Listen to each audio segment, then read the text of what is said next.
Hallelujah, praise the Lord. എൻ്റെ പേര് ഗീത. ഞാൻ കേരളത്തിൽ നിന്നാണ് ഈ വീഡിയോ ചെയ്യുന്നത്. യേശുവിനറിയാത്തൊരു കുടുംബത്തിൽ ഞാൻ ജനിച്ചു. യേശുവിൻ്റെ സ്നേഹം അറിഞ്ഞപ്പോൾ എൻ്റെ ജീവിതം തന്നെ എൻ്റെ കർത്താവ് മാറ്റി. മഹാസന്തോഷം കൊണ്ട്, മഹാസമാധാനം കൊണ്ട് അനുഗ്രഹിച്ചു.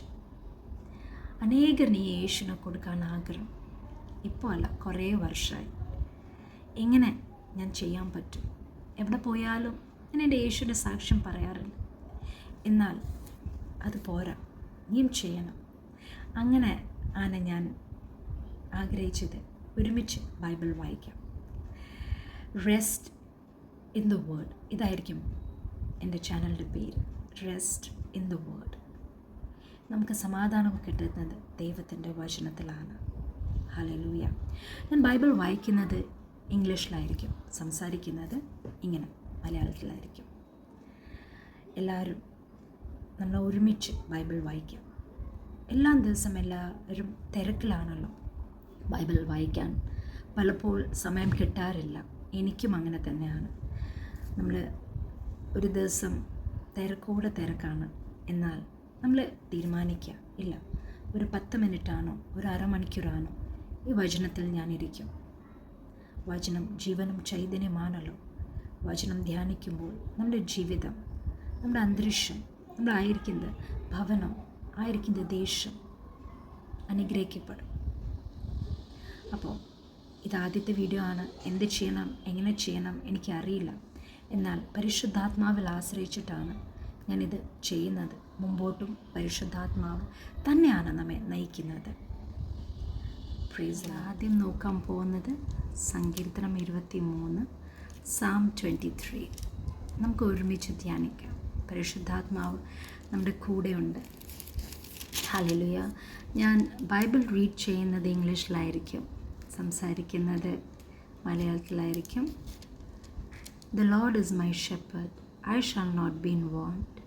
He makes me lie down in green pasture. He leads me beside quiet waters. He restores my soul. He guides me in paths of righteousness for His name's sake. Even though I walk through the valley of the shadow of death, I will fear no evil, for You are with me. Your rod and Your staff, they comfort me. You prepare a table before me in the presence of my enemies. You anoint my head with oil. My cup overflows. Surely goodness and love will follow me all the days of my life, and I will dwell in the house of the Lord forever. Amen. Hallelujah. വചനം എത്ര അനുഗ്രഹമാണ്. ഈ വചനം നമ്മുടെ പ്രാണനെ തണുപ്പിക്കുന്നു. Rest for our soul അല്ലേ? യേശു എല്ലാവരും അനുഗ്രഹിക്കട്ടെ. God loves you all. ഈ വചനം ഇന്ന് ആരൊക്കെ കേൾക്കുന്നു അവൻ്റെ ജീവിതത്തിൽ കർത്താവ് അനുഗ്രഹിക്കട്ടെ. ഇതാണ് എൻ്റെ പ്രാർത്ഥന. മേ യുവർ വേർഡ്, ദൈവത്തിൻ്റെ വചനം നമ്മെ സമാധാനം തരട്ടെ. നമ്മുടെ ഹൃദയത്തിൽ ആ സമാധാനം വാഴട്ടെ. ഹല്ലേലൂയ, സ്തോത്രം. ഈ വചനം എല്ലാവർക്കും അനുഗ്രഹമായി ഞാൻ വിശ്വസിക്കുന്നു. അടുത്ത പ്രാവശ്യം അടുത്തൊരു വീഡിയോയിൽ അടുത്തൊരു വചനമായിട്ട് നമുക്ക് കാണാം. അതുവരെ യേശു നിങ്ങളെല്ലാവരും സൂക്ഷിക്കട്ടെ. കർത്താവ് അനുഗ്രഹിക്കട്ടെ. God bless you.